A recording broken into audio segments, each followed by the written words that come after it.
Ok, donc l'enregistrement est bien lancé. Bienvenue à tous. Bonjour. Donc aujourd'hui, webinaire Together sur l'Équateur, présenté par donc Nicolas de l'agence Terra Ecuador. Together, pour rappel, c'est un média et un réseau donc au service des réceptifs.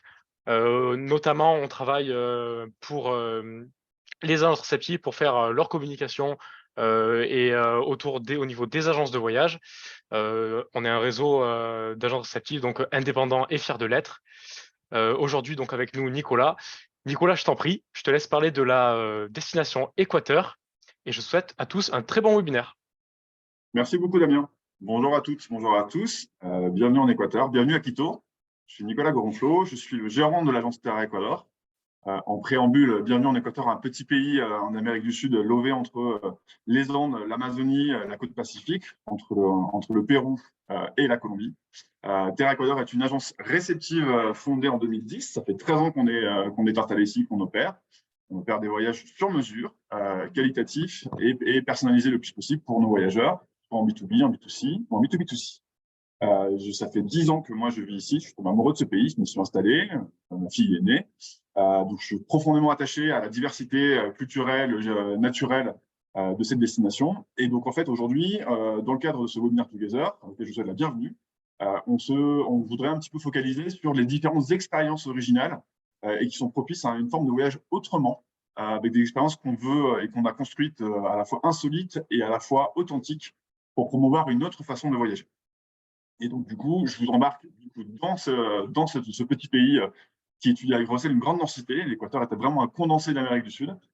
On a déjà fait deux webinaires généralistes sur la destination. Donc, je ne vais pas rentrer sur le pitch pays comme tel, sur les Andes, l'Amazonie et la côte Pacifique, et un autre spécifique aussi, le Galapagos. Vous pouvez les retrouver dans la bibliothèque des webinaires Together, sur votre disposition. Je peux les reprendre si vous le souhaitez en individuel, avec grand plaisir. Mais aujourd'hui, j'ai plutôt envie de focaliser sur justement le potentiel de l'Équateur comme une destination insolite et propice pour vos voyageurs et pour les voyageurs de quelque horizon que ce soit, qui sont à la fois à la recherche d'un voyage autrement, sur le rythme de voyage, sur le mode de voyage et sur un voyage le plus qualitatif et authentique possible qu'on pourra qualifier d'un voyage d'une vie. Les tendances aujourd'hui sont plutôt sur l'expérience, sur la quête de sens, sur les impacts positifs dans le cadre du voyage, en amont dans la conception de son voyage, comme dans la réalisation ici et dans ce qui se passe après. L'idée, c'est pas juste de venir consommer du tourisme et de repartir. L'idée, c'est vraiment de cranter et d'embarquer les gens dans une aventure à la fois humaine, apprenante et expérientielle, en termes de sens, en termes d'émerveillement, en termes de compréhension des enjeux écologiques, du mode de voyage doux et des thématiques ou des enjeux de développement ou de conservation des cultures et des traditions des populations locales qu'on essaie de mettre en place. Concrètement, Terra Ecuador, justement, de par son positionnement généraliste et poussé sur le sur-mesure, s'engage pour accompagner les voyageurs sur un pays qui a beaucoup à donner, qui est un petit peu méconnu en termes de reconnaissance et de visibilité sur les destinations sur l'Amérique du Sud, alors que c'est un pays qui, au contraire, recentre sur un petit territoire qui fait à peu près la moitié de la France, un vaste panel d'activités entre la partie andine que vous avez sur la partie orientale du pays, l'avenue des volcans qui est l'axe andin continental qui traverse le pays du nord au sud, la côte Pacifique et l'archipel des Galapagos, l'archipel de Darwin, avec une multitude de parcs naturels et une diversité ethnique de populations liées aux différentes topographies climatiques qu'on a entre les contreforts des Andes de chaque côté du pays. L'idée de tout cela, c'est de pousser vraiment les thématiques de conscientisation autour de l'environnement, de la préservation de l'environnement, de la reforestation, et également de la permaculture, de la compréhension des enjeux liés à la préservation, en tout cas à la valorisation de la biodiversité naturelle du pays, qui dispose d'un nombre de parcs nationaux classés UNESCO, et qui du coup, l'Équateur est considéré à juste titre comme un pays de méga diversité. C'est-à-dire qu'on retrouve sur le territoire une énorme densité de diversité d'espèces végétales et animales qui se sont développées, qui ont des parcours de développement un petit peu atypiques. On en découvre tous les jours. Le premier axe que nous, on essaie de promouvoir chez Terra Ecuador, c'est le slow travel. On s'est rendu compte, c'est une tendance qui était lourde, hein, qu'on avait déjà anticipée depuis déjà pas mal de temps, mais le Covid n'a fait qu'accélérer cette transition. C'est vraiment de ralentir le rythme du voyage, de faire moins et de faire mieux, de ralentir en fait le rythme du voyage en ne changeant pas d'hébergement tous les jours. Au-delà de l'inconfort de refaire ses valises tous les jours et d'avoir des journées trop chargées, l'idée c'est de rester 2-3 nuits par hébergement sur place. Ça permet d'abord de s'imprégner du lieu, de mieux comprendre, de mieux profiter de l'infrastructure. On choisit finement les spots où les voyageurs peuvent dormir. On essaie de raccourcir les journées pour qu'ils aient le temps le soir de profiter de leur lieu, de s'imprégner, de profiter. On fait moins d'étapes, on couvre moins de pays, alors que l'Équateur a beaucoup à proposer, mais on essaie de se focaliser sur des choses adaptées au profil des voyageurs, leur recherche d'expérience et en fonction des fournisseurs dont on dispose, en fonction du budget. Concrètement, ça se manifeste par un allongement de la durée des séjours. On passe plus de temps en Amazonie. Maintenant, on a décidé clairement dans le discours commercial, dans le discours qu'on tient avec vous, d'encourager de rester 5 jours en Amazonie et plus 4 jours, que les Galapagos, le minimum pour en profiter correctement, sans pourrir, en faisant mieux, en travaillant avec des meilleurs produits, avec des meilleurs hôtels, avec des meilleurs fournisseurs. C'est plutôt dédié 6 jours et puis 5 jours. On peut aller bien évidemment au-delà, mais le minimum, c'est vraiment 5 nuits, 6 jours pour allonger la durée du séjour. On s'engage du coup sur des voyages moyens en Équateur qui sont passés de 12 jours à 16 jours. On peut faire beaucoup plus, mais néanmoins, pour vous, dans vos interactions avec vos clients et dans les demandes que vous pouvez nous confier et qu'on co-construira, et ça je vous en parlerai un petit peu par la suite, c'est vraiment de compter entre 14, 16, 18 jours en Équateur. Il y a largement de quoi faire. Pour un pays qui, du coup, sera un voyage 3 en 1, 3 mondes différents, des journées de transition entre partir le matin d'Amazonie et d'arriver le soir dans les Andes, et d'être en capacité éventuellement de partir le lendemain au Galapagos. Donc, les voyageurs rentrent un peu ébahis et enrichis d'un pays qui a beaucoup à offrir et qui a beaucoup de contrastes. L'objectif, c'est vraiment l'intensité des expériences et le mode de transport que nous privilégions, même si effectivement on a toujours ce vol international long courrier à mobiliser pour venir en Équateur, c'est de réduire les vols domestiques pour décarboniser le voyage. Sur les Galapagos, c'est clairement une gageure parce qu'il n'y a pas d'autre moyen d'accès à l'archipel que par avion sur un vol domestique depuis Quito et Aquile, qui dure 2 heures. Mais sur l'Amazonie et sur le reste du pays, on a réduit et quasiment supprimé à 95% les vols domestiques, et c'est juste qu'on ne le promeut pas pour justement limiter le bilan carbone global du voyage et les émissions à effet de serre qui en découlent. Donc l'engagement RSE de l'agence, globalement, il se tourne forcément vers ses employés, mais ça, ce n'est pas forcément le cœur du message aujourd'hui. Bien évidemment, c'est notre responsabilité, notre éthique, dans le cadre de la valorisation de nos travailleurs et leur offrir des conditions de travail attractives, respectueuses et impliquantes. Elle s'oriente plutôt, en ce qui nous concerne aujourd'hui, sur les fournisseurs et sur les voyageurs. Du niveau des fournisseurs sur la chaîne amont, c'est plutôt la question de sélectionner finement des fournisseurs qui ont des engagements en termes de, bien évidemment, des basiques, de mettre à jour de ces obligations légales, de facturation, de permis d'opération, mais également qui ont des rémunérations justes vis-à-vis de leurs fournisseurs, vis-à-vis de leurs travailleurs, qui s'engagent sur des projets de compensation de leur bilan carbone d'exploitation. Terra Equator est une petite boutique, on travaille ici depuis maintenant 13 ans, on connaît très bien nos fournisseurs, on a développé des relations vraiment fines et intimes, c'est une famille.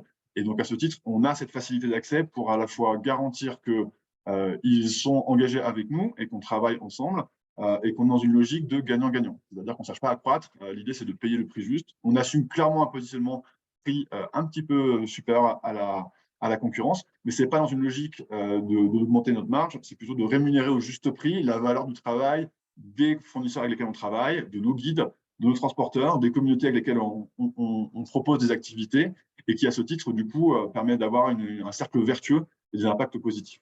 Côté voyageurs, c'est plutôt dans la relation commerciale que ça s'effectue, c'est surtout dans le fait d'appeler, de personnaliser, de bien comprendre et de bien cerner le profil en amont du voyageur pour screener, la capacité à concevoir un voyage vraiment sur mesure, pas de package, pas de tour générique, les incontournables d'Équateur. C'est absolument pas ce qu'on veut faire et ce qu'on propose. On sait faire bien évidemment, mais l'idée c'est de le déformer pour s'adapter au plus possible aux envies réelles des voyageurs, de leur historique de voyage sur le continent ou éventuellement sur la destination, le projet qui les amène à postuler ou à être intéressés pour un voyage en Équateur pour justement trouver la juste mesure. On les implique en amont, on les implique pendant, on rencontre tous nos voyageurs ici, systématiquement à leur arrivée, durant leur séjour. Par WhatsApp, on a des interactions très régulières, quotidiennes, dirais-je. Et à la fin, les voyageurs font partie de la famille, entre guillemets, d'une certaine famille. On a développé une forme de connivence en restant à notre juste place. Bien évidemment, ça va dépendre de l'appétence du voyageur à partager, mais il est très courant que nous recevions des photos de leur séjour avec leur guide et que voilà, ils nous embarquent, nous aussi, dans cette aventure. On est vraiment votre représentant, leur expert local disponible pour les accompagner tout au long du voyage. Et il y a du suivi derrière en termes de mise en relation avec les familles, dans les communautés, avec les différents fournisseurs, avec les guides. Il y a des liens qui se tissent et c'est ça qui est très intéressant, je pense, dans la capacité à construire un voyage qui ne soit pas uniquement un séjour, mais une expérience mémorable qui se nourrit, qui se raconte et qui peut possiblement peut se prolonger. On a beaucoup de repeaters, on a beaucoup de voyageurs qui reviennent en Équateur, qui après 15-16 jours se disent, mais en fait, on a fait l'impasse sur plusieurs régions du pays, on aurait voulu aller plus loin ou faire autre chose, et donc on voudrait faire mieux, donc on revient. On revient cette fois-ci, pas en couple, mais avec nos enfants, avec nos grands-parents, avec d'autres types de projets qui permettent justement de poursuivre la découverte d'un pays qui a des expériences vraiment insolites. En termes de profil, bien évidemment, l'Équateur est un pays qui s'adresse à tous, familles, des couples, des retraités, sur de la lune de miel, sur du luxe, sur de la plongée, sur des croisières naturalistes, beaucoup de birdwatchers, beaucoup de thématiques environnementales. Du coup, c'est vraiment un terrain de jeu qui, à la fois, est accessible à tous et peut correspondre et satisfaire les attentes de tous au cours du voyage. On reviendra sur la plongée en fin de parcours, sur les Galapagos, qui est un sujet qui me tient à cœur. Mais effectivement, tout type de voyageurs peut y participer. Notre idée à nous du voyage vertueux, c'est un voyage durable, donc qui soit focalisé sur la préservation des écosystèmes, la valorisation des initiatives communautaires ou authentiques des populations locales qui génèrent du bien-être et des bénéfices directs et indirects. C'est choisir des hébergements qui ont peu d'impact. Ça se fait via un cahier des charges assez précis que nous avons mis en place pour sélectionner nos opérateurs. Ce sont des critères de durabilité, sur des critères d'évaluation et de certification de leurs bonnes pratiques, tant sur des niveaux nationaux ou internationaux, mais toujours dans la logique de minimiser l'impact du voyage. La partie vertueuse, c'est surtout le voyage sur mesure. On met le voyageur au cœur de son projet de voyage. C'est un voyage, du coup, vraiment où il est acteur, où il va à son rythme. On a ralenti le rythme en amont, mais sur place, ça s'ajuste, et donc ça peut être également ralenti, pour promouvoir une vraie découverte, une authenticité, prendre son temps et être dans une logique d'un voyage, peut-être pas d'une vie, mais en tout cas un voyage qui va marquer une vie et qui va participer à un moment important dans l'apprentissage et dans la compréhension des enjeux dont recèle l'Équateur. Alors, sur les expériences insolites, bien évidemment, il faut être humble sur ce qu'on propose. On essaie plutôt de promouvoir la diversité des thématiques. Comme je vous l'ai évoqué, ça peut partir sur le chocolat, sur la dégustation, sur la permaculture, sur l'agrotourisme, sur de l'anthropologie, sur la conservation environnementale, marine ou terrestre, sur de la marche. L'Équateur est un terrain de randonnée absolument incroyable. Donc, en fait, sur l'ensemble du pays, on a couvert sur toutes les régions des expériences qualitatives. Elles ne sont pas forcément innovantes en termes de choix du fournisseur, mais plutôt sur la profondeur de gamme et sur la profondeur d'expérience qu'on peut jouer. Elles sont disponibles toute l'année, c'est-à-dire qu'on on a fait un choix de ne pas les rendre saisonnières, parce que l'Équateur a un climat qui permet de le visiter toute l'année. Il n'y a pas vraiment de mauvaise saison pour visiter l'Équateur. Il y a des saisons qui sont plus propices, on va dire. On a l'été andin, on a le mois de janvier, qui est janvier-mars, qui est une très bonne combinatoire pour profiter au maximum des Andes, de l'Amazonie et des Galapagos. Mais in fine, tout le pays se découvre et se visite toute l'année. En termes d'expérience insolite, on en a sélectionné aujourd'hui quelques-unes. L'objectif, ce n'est pas de vous faire un descriptif qui peut être à la fois rébarbatif et un laïus, c'est de vous dire que ça existe et que n'hésitez pas à nous contacter ou à nous solliciter pour qu'on puisse justement vous faire la bonne proposition. L'Équateur, c'est le pays du chocolat. C'est le berceau de la domestication du cacao, à peu près maintenant il y a plus de 2000 ans. Et donc, du coup, on a toute une chaîne de valeur, on va dire, qui permet de découvrir le cacao depuis ses origines, depuis le champ, depuis la finca, au niveau des communautés, sur des processus de production de chocolat, jusqu'à la dégustation, plutôt dans un format urbain, du chocolat le plus qualitatif du monde, en tout cas le plus primé, on va dire, sur un format plus catation, plus dégustation, avec un cérémoniel et un environnement particulier. L'idée, c'est quoi? C'est de dire, en fait, de donner à expérimenter soit au champ, soit avec les petits producteurs, soit sur un produit plus sophistiqué, en fait, tout l'enjeu que représente le cacao dans l'histoire du développement du pays, que ce soit un moment plaisant qui appelle les saveurs, qui fasse travailler les sens, qui est aussi un moment ludique et interactif. On apprend beaucoup de choses sur les coulisses de fabrication du chocolat et on peut le thématiser tout ou partie depuis le processus Pacari. Donc, Pacari est un opérateur organique bio qui est un des premiers en Équateur à avoir obtenu ses certifications, qui fait la nation SCPP avec les petits producteurs et qui, du coup, au lieu d'exporter la matière première, a commencé à transformer le chocolat ici pour à la fois le proposer au marché domestique et commencer à l'exporter. Donc, l'idée, c'est d'aller voir tout le travail qui a été mené depuis une quinzaine d'années maintenant avec les communautés, notamment celle de Santa Rita en Amazonie, proche, pour comprendre comment une cabosse devient chocolat. Et on a l'expérience plutôt en mode urbain, en produit fini sur Quito, qui est l'expérience TOAC, qui est plus qualitative, qui est une application en 2 heures, avec un spécialiste du cacao qui embarque les passagers dans un cadre particulier, dans une maison qui a beaucoup d'histoire et de sens ici à Quito, sur une narration qualitative et expérientielle d'une dizaine de variétés de chocolat plus ou moins abouties pour que le voyageur ne soit pas spécialiste, mais en tout cas ait conscience que tout chocolat qu'il va déguster, qu'il va ramener chez lui, a une identité, une origine et une spécificité par rapport à nos voisins sud-américains ou ailleurs dans le monde, puisque le chocolat n'est pas que propre à l'Équateur, bien évidemment. Donc voilà, quelques exemples de photos que je vous pourrai revoir. Je vous enverrai bien évidemment cette présentation à la suite du webinaire. Néanmoins, voilà, c'est participatif et ça permet de prendre conscience avec les communautés au plus proche de l'habitant des modalités de séchage, de récolte, de transformation, avec tout le savoir-faire manuel qui est associé au cacao. On a une autre expérience qu'on propose aussi, qu'on aime bien mettre en avant, c'est autour de la reforestation. Vous me direz, ce n'est pas hyper original en tant que tel, et c'est vrai. Néanmoins, l'Équateur, de par sa position géographique et son histoire, on va dire, récente de développement de l'activité pétrolière en Amérique du Sud, le bassin amazonien, est exposé à un fort problème de réforestation. Et donc, du coup, l'idée, c'est de permettre aux voyageurs à la fois de participer sur des formats différents, d'une demi-journée, d'une journée, voire 3 à 4 jours, c'est possible, sur des activités de révitalisation et de récupération d'un potentiel forestier qui a été complètement détruit au cours des 30 dernières années, de comprendre les enjeux autour de la terre, autour des minéraux, autour de la fertilisation des sols. Dans le cadre d'une fondation, le CIAPA, c'est un projet communautaire à but non lucratif qui a été lancé en 1978 et qui, du coup, a déjà un historique, donc qui permet aussi de montrer l'avant-après sur certaines parcelles qui ont déjà été restaurées et récupérées et qui permet aux voyageurs, dans un cadre engagé, mais à la fois scientifique, participatif et naturel, voilà, de pouvoir planter des arbres, de pouvoir travailler sur le semi-hielo, de pouvoir travailler sur la préparation des sols des composts, la gestion de l'eau durable.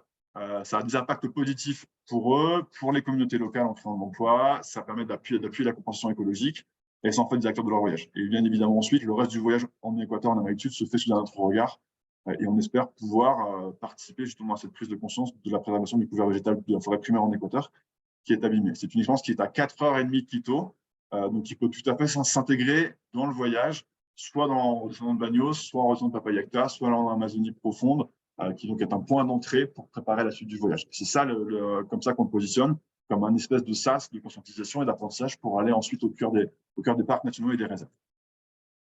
Donc, également quelques photos. Le centre, la CIAPA, c'est un centre holistique et thérapeutique qui fait également de la méditation, du yoga, du bien-être. Il y a une ambiance particulière. Ça matche très bien avec des profils de famille. Ça matche très bien avec des profils de couple également.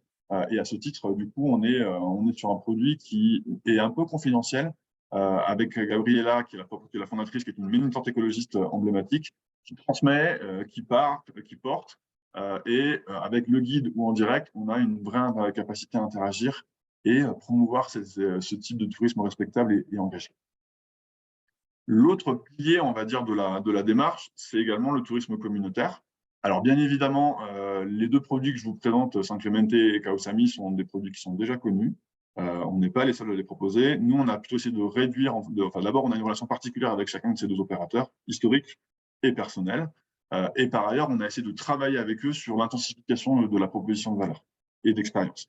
Concrètement, San Clemente, c'est une communauté Caranquis qui est au nord de Quito, dans la région d'Otavalo, du marché, qui est sur les flancs du volcan Imbabura, donc qui est à 3 heures de Quito. Là, c'est une offre assez classique, on dira, de vivre et dormir au sein d'une famille, au cœur de la communauté. Sauf qu'il se trouve qu'en fait, on travaille avec eux depuis la genèse de ce projet communautaire qui a embarqué 3 familles, qui maintenant en embarque 18. On a des relations privilégiées avec l'ensemble des familles. On les connaît personnellement depuis des années. On leur envoie beaucoup de voyageurs. Mais du coup, surtout, on les aide dans le cadre de nos projets d'apporter, RSE. Terra Ecuador prend $20, commissionne $20 en toute transparence sur chaque dossier confirmé et redistribue ces montants sur des projets de reforestation et des projets d'appui communautaire. San Clemente en est le bénéficiaire depuis de longues années. Donc, on connaît la réalité, on travaille avec eux. Manuel, qui est notre point d'entrée, est une personne qui m'est chère à titre personnel, c'est le parrain de ma gamine.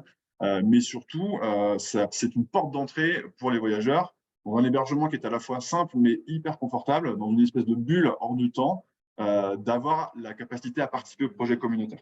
On a une approche sur les plantes médicinales, on a une approche sur le calendrier agricole andin et la compréhension des cosmovisions, des cycles des récoltes, du rapport à la terre, du rapport aux graines, du rapport à la musique et donc du mode de fonctionnement en fait globalement de la communauté. On est vraiment en pleine immersion. C'est pas on est là et on peut regarder autour, c'est on est embarqué dans le flux et dans le quotidien de la communauté.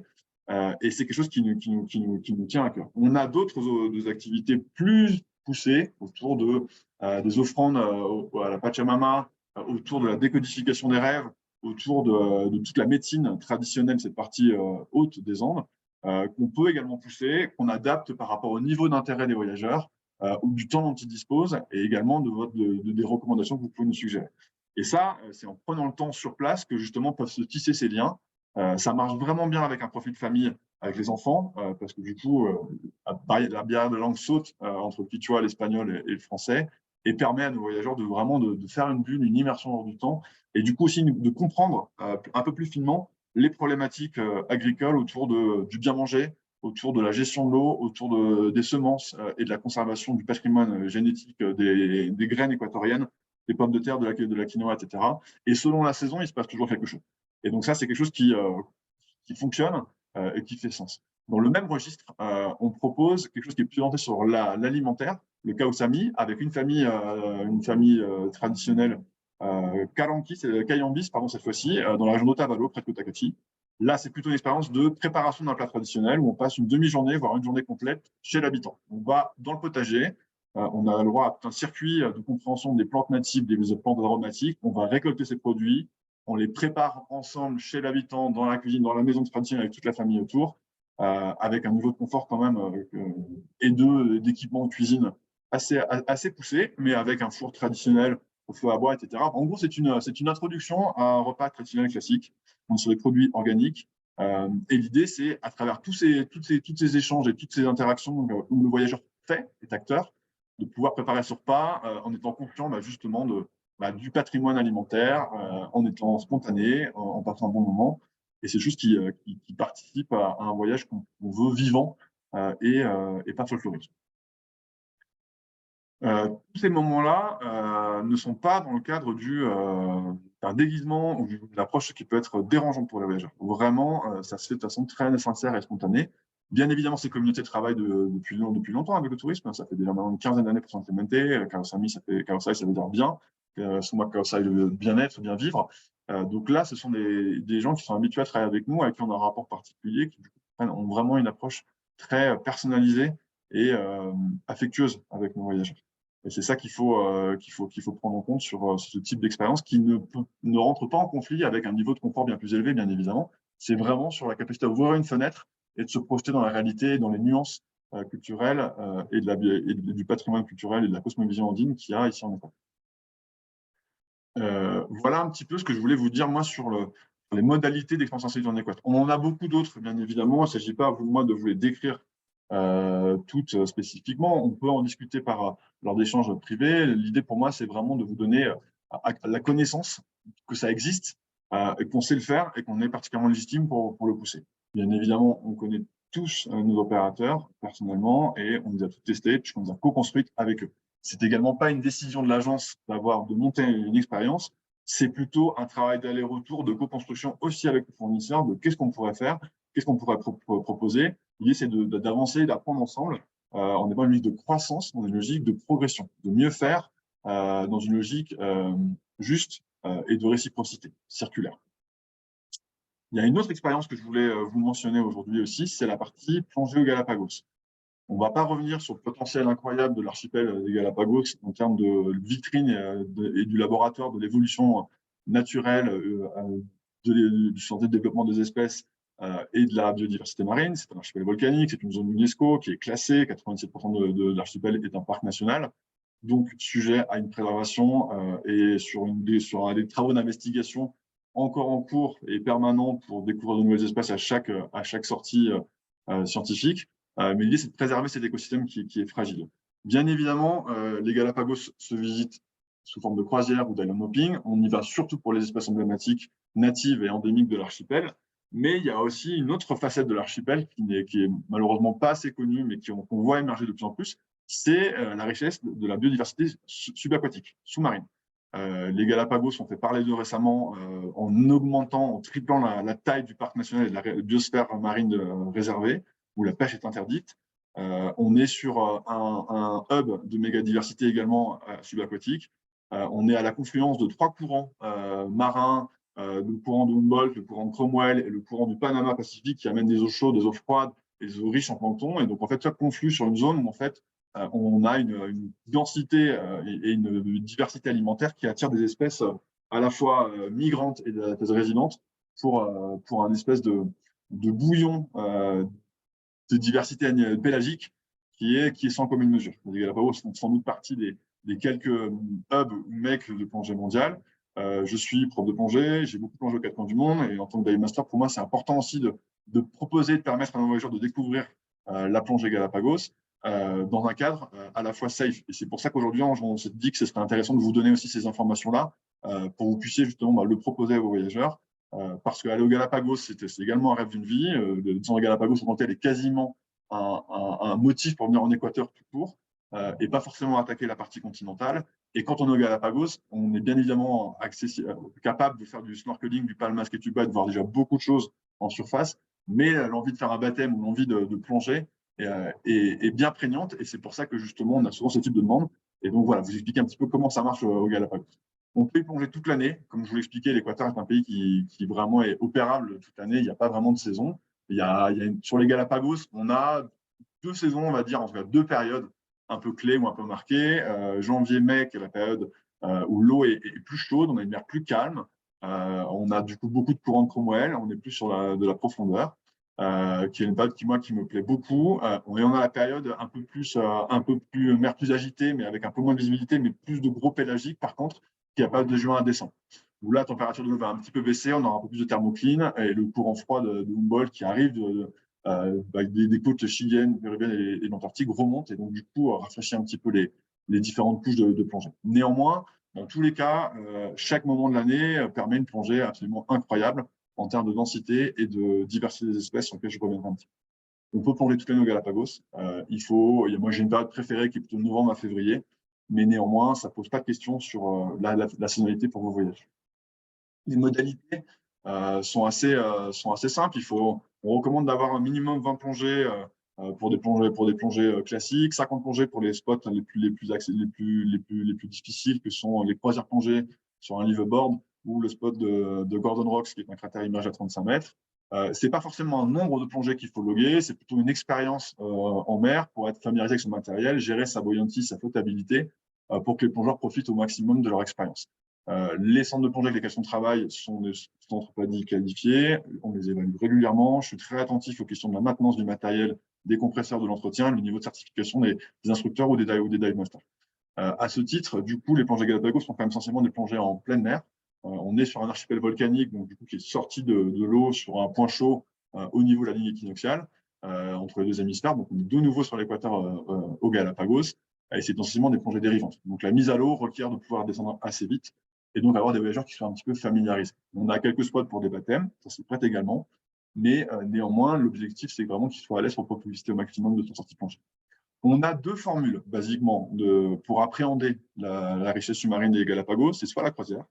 Donc, l'ensemble des activités touristiques Galapagos sont régies par le Parc national des Galapagos. La vocation, c'est quoi? C'est d'éviter que tout le monde soit au même endroit, c'est de canaliser l'activité humaine pour préserver les écosystèmes et mieux les conserver. Donc, les opérateurs sont sujets patentés à des licences d'opération qui sont renouvelées tous les ans, qui leur définissent à l'avance, longtemps à l'avance, 3-4 ans à l'avance, quels sont les itinéraires qu'ils peuvent utiliser et quelles sont les activités qu'ils peuvent proposer, avec des critères de contrôle sanitaire sur l'ammonialité des bateaux, sur les cales sèches régulières pour tester que le bateau ne pollue pas, les gestions des eaux usées, des eaux grises, les gestions du moteur, etc.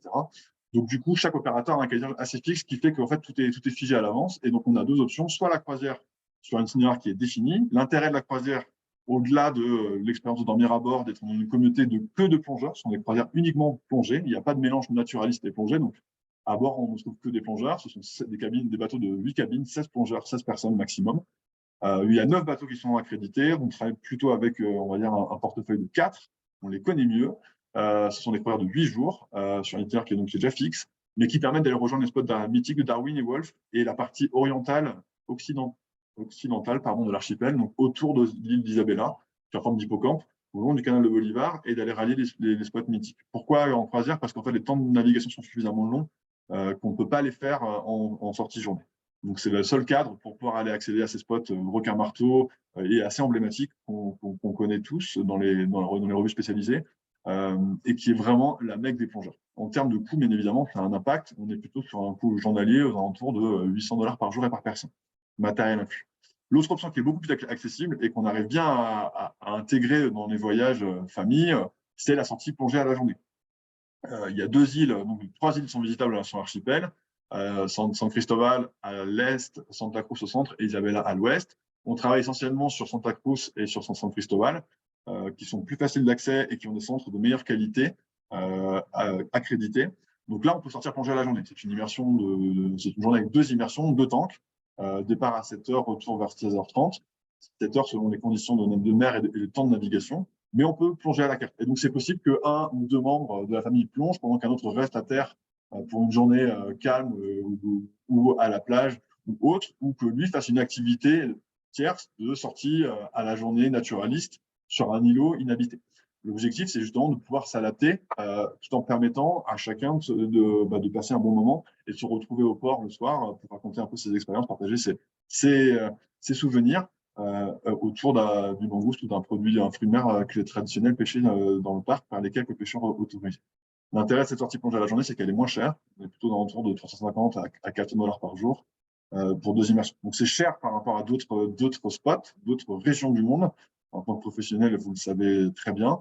Mais néanmoins, la rareté de l'offre fait que les prix sont quand même plus élevés au Galapagos et que globalement, c'est aussi le prix pour travailler avec des fournisseurs de qualité et accrédités. La croisière, je vous l'ai dit, plutôt, donc si on compare les 2 options, c'est date fixe. Là, on est quand même plus strict sur les contraintes calendaires du voyage. On est sur à peu près une croisière qui va en permettre de plonger entre 18 et 24 fois avec des night dives, il n'y a pas d'épave, mais ça permet d'aller adresser les spots les plus éloignés de Darwin et Wolf sur l'archipel. On a l'option Inopie qui est beaucoup plus flexible, qui peut être à la journée, qui est plus économique, qui a la contrainte de ne pas pouvoir accéder aux spots les plus éloignés, mais qui quand même est une bonne mise en l'eau dans un aquarium pélagique de qualité.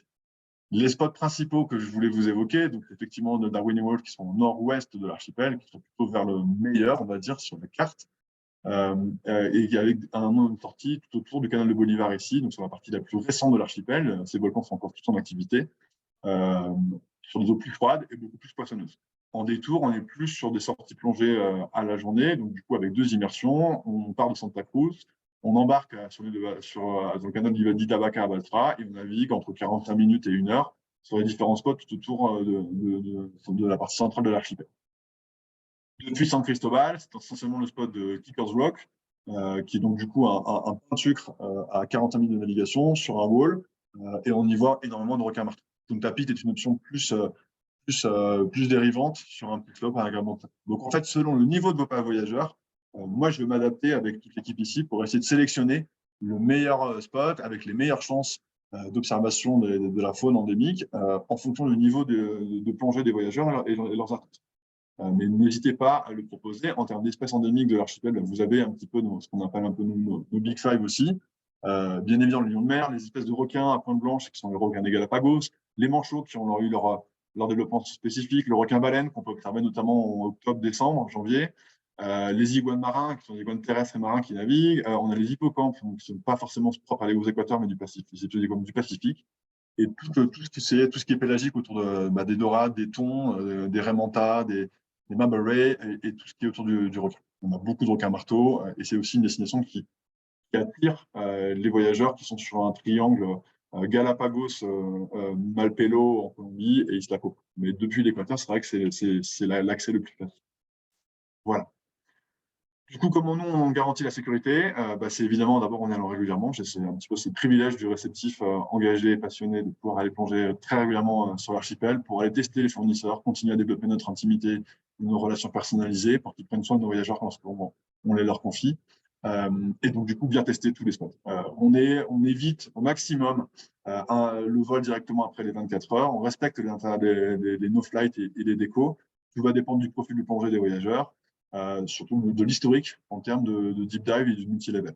Néanmoins, voilà, techniquement, vu la configuration des Galapagos, il est toujours possible de glisser une journée plongée, soit à l'arrivée, soit en fin de séjour. Et on prend de toute façon les critères sécuritaires dans le cas des tables PADI et du fun dive pour garantir qu'il n'y ait pas de contraintes et que les transits des connexions internationales s'opèrent bien par la suite. Voilà un petit peu ce type de paysage qu'on peut voir. L'intérêt des Galapagos dans la plongée, c'est qu'aussi, autant en terrestre qu'en subaquatique, les animaux sont chez eux. Donc c'est un paradis d'accès à la biodiversité. Ils n'ont pas peur de nous, donc on peut jouer d'eux, on peut s'en approcher, on ne touche pas, bien évidemment, jamais. Mais néanmoins, en termes de proximité, c'est quelque chose qui est toujours très émouvant et très riche en termes de biodiversité. Du coup, voilà, pour mon conclusion, pour essayer un petit peu de vous remettre ça dans la temporalité, nous, chez Terra Ecuador, comme vous l'avez compris, on est une équipe de réceptifs, donc forcément, on est sur place, on est des experts terrain, on est très passionnés par le potentiel du pays, on connaît bien notre offre, mais surtout, on a des engagements et une sensibilité qui nous poussent vers un voyage vraiment autrement. On veut mettre les voyageurs au cœur de leur voyage, ça se vérifie dans le cadre de notre relation avec vous et avec eux lors de la préparation de leurs itinéraires, la conception de leur voyage et toute la partie logistique est prête à arriver. Ça se concrétise par des attentions personnalisées lorsqu'ils sont sur place, on les rencontre, on pense à eux, on construit des cadeaux spécifiques, on a des petites attentions. Bien évidemment, c'est pas le classique de l'anniversaire, un gâteau et une bougie. C'est plutôt on a des familles pour les enfants ont une passion spécifique, on leur crée une surprise, on fait venir un intervenant, on travaille autour du cheval, on remet des cadeaux, on a des kits de cadeaux pour les enfants, pour les adolescents, pour les familles, qu'on adapte aussi pour le voyageur. On insiste sur les thématiques de voyage vertueux en amont et sur place. La RSE, bien évidemment, a été longuement abordée et on essaie de caler et de positionner au cours d'un voyage qui ne permettra pas forcément de couvrir toute la richesse de l'Équateur. Ça prendra beaucoup trop de temps, mais sur le temps qui nous est imparti, qu'on essaie d'allonger le plus possible, des expériences qui soient insolites et surtout authentiques pour avoir une compréhension, en tout cas une perception de la finesse et de la richesse du pays, sur toutes les zones. On construit avec vous les séjours, bien évidemment, et à ce titre, nous, en tant qu'opérateurs, on n'a pas besoin de tant que ça d'informations. Le cahier des charges, vous connaissez généralement beaucoup mieux vos clients que nous, vous les avez depuis longtemps, ils ont déjà voyagé avec vous sur d'autres destinations, d'autres pays, donc c'est vraiment un niveau d'information qui est assez simple en termes de profil de voyageurs. Qui sont-ils? Quelles sont leurs dates de séjour à l'association fixe? Quelle est la durée souhaitée? Quel est le budget, hors vols internationaux que vous prenez en charge? Et quels sont leurs centres d'intérêt? Et ensuite, par rapport à ça, nous, on va travailler en 24 heures parce qu'on a suffisamment d'informations. Je vais vous renvoyer vers les 2 webinaires qu'on avait montés pour la présentation générique de la destination sur la partie continentale et Galapagos, mais avec finalement une quinzaine d'informations, on est en capacité, nous, d'avoir une première trame qui vous permettra à la fois d'avoir un voyage de qualité et adapté au profil de vos voyageurs. Ensuite, bien évidemment, eh bien, on travaille, on poulie, on l'ajuste, jusqu'à ce qu'on trouve vraiment quelque chose qui soit adapté et 100% en ligne avec les voyageurs, avec quelques surprises de voyage également. Je vous remercie pour votre attention. J'espère avoir été le plus clair possible et authentique. Avant qu'on passe à la partie questions-réponses, que j'espère qu'il y en a quelques-unes, je voulais juste vous renvoyer un peu plus, j'enverrai cette présentation à Damien qui pourra vous la faire circuler, vers les liens, vers les différents webinaires que nous avions déjà montés pour Together, que vous pourrez du coup revoir à loisir. Je suis à votre disposition pour les reprendre. On a publié cette année quelques articles dans Ricochet, notamment une revue sur le voyage et transition, autour du slow travel, autour de calmer le rythme sur un pays emblématique. Je vous renvoie également vers quelques pages qui vous en diront plus sur nos valeurs, nos missions, sur l'engagement éthique de Terra Ecuador vis-à-vis de nos fournisseurs et de nos collaborateurs. Et puis quelques projets emblématiques autour de l'utilisation des données qu'on parvient à générer dans le cadre des confirmations chaque année, autour des projets communautaires à San Clemente, ce qu'on a mené avec eux, la reforestation et un projet socio-éducatif dont je reviens juste dans la région de Guamote, autour du volcan Riobamba à 5 heures de Quito, où là, on peut travailler sur un tourisme plus pédagogique autour d'un collège agricole pour à la fois comprendre les problématiques, aider et passer un moment que je qualifierais de très intense. On y était pour l'Inti Raymi et on en est rentré enchanté. Voilà. Je vous remercie à toutes et à tous pour votre attention et je vais rendre la parole pour répondre aux questions. Merci Nicolas pour ta présentation. Merci Baptiste pour le message. Donc n'hésitez pas si vous avez des questions. Voilà, on a encore le temps. Peut-être en attendant, Nicolas, est-ce qu'il y a des questions qui te sont fréquemment posées que tu pourrais potentiellement répondre, notamment aussi pour les personnes qui regarderont en replay et qui n'auront pas la possibilité de te poser des questions en direct? Bah, bien sûr. Déjà, si vous avez des questions, vous pouvez nous contacter, hein. Enfin, nous, on est là aussi pour ça. C'est aussi notre métier de base de réceptif. Euh, non, j'ai pas de question type. Ça va être toutes les objections. La question, c'est quand est-ce qu'on peut visiter l'Équateur? Je vous l'ai déjà précisé, c'est on peut y aller toute l'année. L'Équateur en famille avec des enfants, est-ce que c'est faisable? Bien évidemment. On essaie de se positionner de plus en plus sur le tourisme famille, qui permet justement, de par la variété du profil des voyageurs, avec des enfants en bas âge, comme je vous l'ai dit, j'ai une petite fille, donc je suis tout à fait dans le cœur de cible, tant en tant qu'opérateur qu'en tant que voyageur. Et donc, du coup, voilà, donc on a la question sur la capacité à proposer des séjours adaptés en Amazonie profonde, en Amazonie proche ou dans les zones avec des enfants en bas âge. Ça match bien. C'est généralement les enfants qui sont les plus enchantés par rapport aux parents. Et donc, ça, c'est quelque chose qu'il ne faut pas hésiter à pousser comme destination. L'autre question, c'est généralement les comparatifs entre l'Équateur versus d'autres destinations. Il est évident que l'Équateur est un pays qui n'est aujourd'hui pas un pays d'entrée sur le continent. Je le regrette parce que l'Équateur a beaucoup à offrir et qu'en fait, sur un petit territoire, vous avez une densité, une espèce de quintessence ou synthèse de toute la richesse du continent. Bien évidemment, il n'y a pas le Caraïbe et il n'y a pas la partie parcs nationaux du sud, Chili, de la Patagonie. Mais sur un territoire aussi petit, vous avez un accès à l'Amazonie proche et profonde. Vous avez des Andes majestueuses avec une variété de dénivelés de 1005 jusqu'à 5000 sans difficulté, facilement accessibles. Des terrains de jeu pour marcher, pour trekker. Et puis, tout ce qu'on évoquait sur l'histoire, les haciendas, l'histoire coloniale, et un niveau de luxe et de savoir-vivre qui est important. Yacine, je reprends sur ta question sur la possibilité d'inscription dans l'Amazonie. Oui, bien évidemment. Alors, l'Amazonie, on a deux façons de l'appréhender. On a ce qu'on appelle l'Amazonie proche, qui est sur la forêt secondaire, ou l'Amazonie profonde, qui est sur l'Amazonie forêt primaire, plus poussée dans la zone du parc national du Yasuni, donc sur le fleuve Napo, vers la frontière péruvienne. On est surtout sur les zones de conservation. Donc, du coup, c'est des territoires où on observe énormément d'oiseaux, de toucans, de singes, d'espèces aussi aquatiques autour des loutres, autour des différents dauphins roses. Donc, du coup, sur la partie diversité, en tout cas faune et flore, il y a beaucoup à voir sur l'ensemble des deux terrains de jeu. Ce qui va différencier, c'est le niveau d'authenticité, notamment sur la partie communautaire. On est sur le bassin amazonien, sur le bassin frontalier, sur la descente des Andes, plutôt sur la population quichua. Sur les autres régions, ça va dépendre un petit peu du lodge, de l'écolodge avec qui on travaille. Ça peut être du Waorani, ça peut être du Shuar, ça peut être du Sequoia ou du Kofan, ça va dépendre un petit peu du profil. L'intérêt de l'échange avec la population sera plus ou moins qualitatif selon la durée de l'immersion et le profil de vos voyages. Bien évidemment, plus on pousse le niveau de densité, plus on dégrade les qualités de confort. Donc l'accès à l'Amazonie se fait surtout sur une approche nature. C'est plus environnement, biosphère, arbres et système lacustre et biodiversité que sur la partie communautaire. Néanmoins, les lodges avec lesquels on travaille sont des lodges tenus par les communautés pour les communautés et donc du coup génèrent aussi des intrants positifs pour leur prise en charge de leur destinée. On va voir si c'est clair pour Yacine. J'espère. Mais en cas d'échéance, s'il y a des questions spécifiques, voilà, vous pouvez prendre contact avec nous et on organise un rendez-vous plus détaillé. Mais Donc, c'est vrai que… Pardon. oui, donc juste j'avais une question pour rebondir. Donc tu parlais des populations Quechua. Donc il y a quand même un aspect communautaire en Amazonie, en Équateur.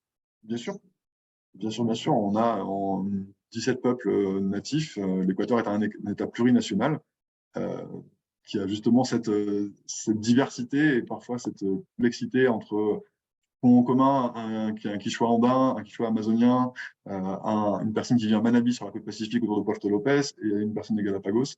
C'est ça qui rend ce pays aussi si attachant et si magique, parce que justement, toute cette palette de nuances, de couleurs, de gastronomie et de climat et d'écosystèmes font que voilà, ces gens sont très, très différents. C'est pour ça que c'est un pays atypique et un pays de nuances.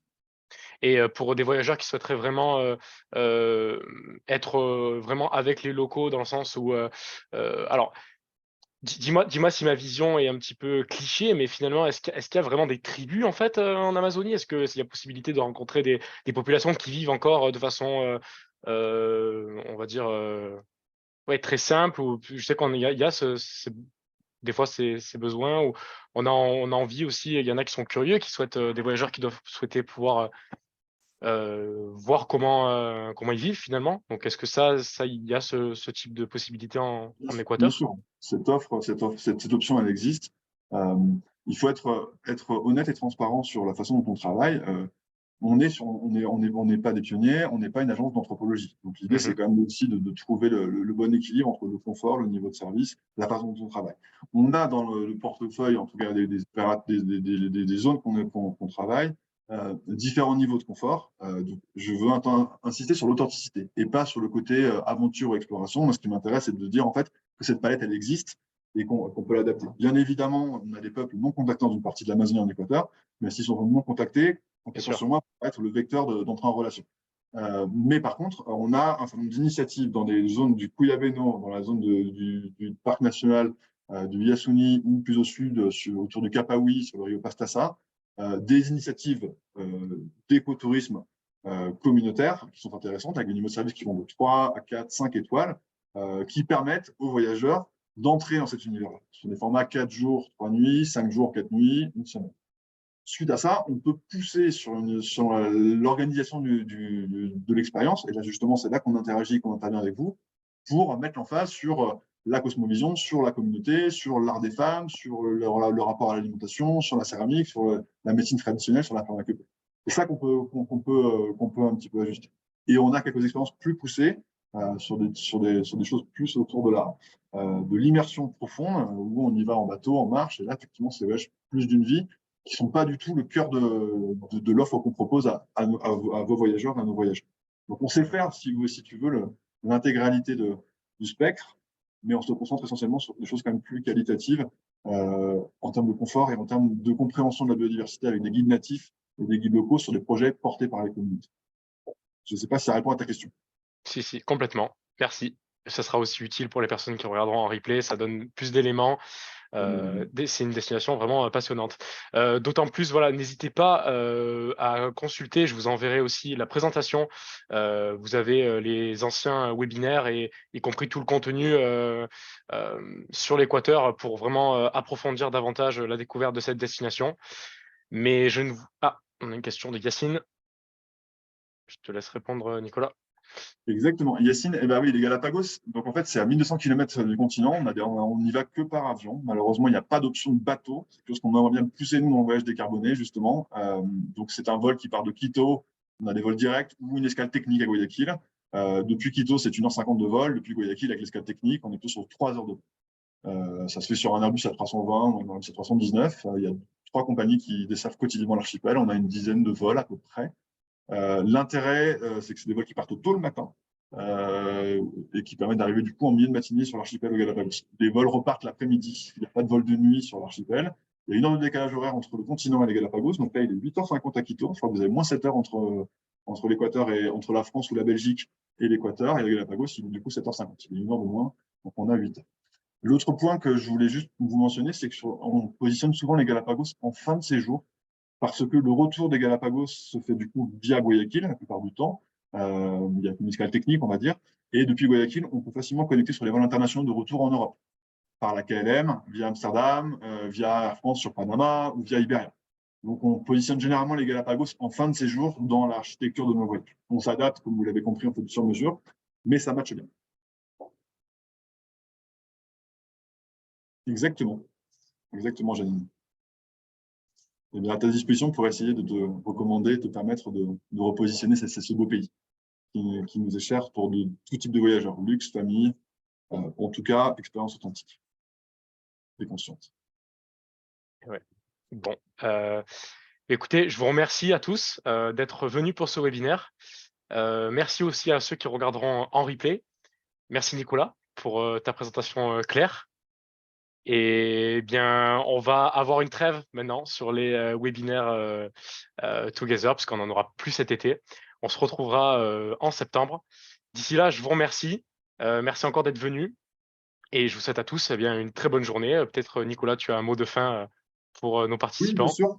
D'abord, je vous remercie de votre intérêt que vous apportez à cette destination, parce que c'est un pays qui est vraiment magique, qui a beaucoup à offrir et qui est méconnu. Je suis à votre disposition pour en rediscuter. N'hésitez pas à me recontacter. Je serai en Europe, je serai en France pour le Salon du Tourisme et pour tous les travaux de la Caravan Together et pour toute cette campagne d'échange pour se rencontrer. C'est toujours mieux que le virtuel. Donc, également, n'hésitez pas à me contacter. Moi, je serai disponible pour des petits déjeuners, pour des échanges. Ça me ferait vraiment plaisir de nouer des relations dans la durée. C'est ça aussi l'esprit de Terra Ecuador, c'est la personnalisation avec nos voyageurs, mais également avec vous et sur des relations à long terme. Donc, on a autant se connaître et n'hésitez pas. Je serais ravi de pouvoir partager un moment autour d'un café ou autre pour vous présenter la diversité de ce pays et vous connaître. Merci beaucoup. Merci à tous. Au revoir. Au revoir.